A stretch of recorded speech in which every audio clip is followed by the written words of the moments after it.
Sent el darrer encontre, els figuerencs van haver de baixar el cap i assumir la derrota. L'escenari a Vilatenim d'aquest diumenge ha estat ben diferent. 1, 2, 3 i alguna més van ser les ocasions que van tenir els locals d'inaugurar el marcador, fins que de cop va aparèixer Pol Comte i va detonar un fort xut des de la frontal de l'àrea que va fer aixecar més d'un aficionat. Amb l'1-0 just acabava de començar l'hegemonia figuerenca. Caram i Aleix ho provarien posteriorment sense premi, però el segon arribaria amb una jugada treballada entre Pol Comte, que canviava davant de la pilota per ser recollida per Cruz i enviar-la al segon pal, on Teixi rematava sense perdó. Teixi feia el seu segon gol i els tècnics figuerencs, amb el 3-0 en el marcador, feien debutar els juvenils Eric Díaz i Albert, i també el jugador del filial Hussam. Ja en el temps de descompte, el Manresa va poder fer el gol d'honor gràcies a Joel. Amb aquesta victòria, els unionistes continuen líders a la taula classificatòria, ara líders en solitari, després que el Mollet punxés en aquesta jornada. L'ADP va guanyar l'Aqua, un dels seus rivals directes a la classificació, per 74-68, en un encontre molt igualat, on els altempordanesos van fonamentar la seva victòria en un joc de transicions ràpides i un bon encert des del perímetre. El rival va donar molta guerra als locals, però la solidesa en el rebot defensiu i la seva velocitat en els contraatacs va permetre a l'equip figuerenc mantenir sempre la iniciativa en el partit.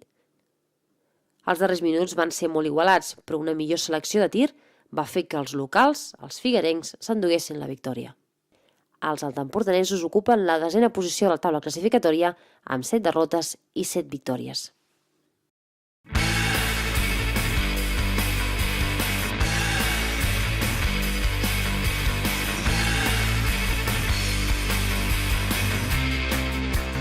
Everyone's an addict. Everyone's a killer.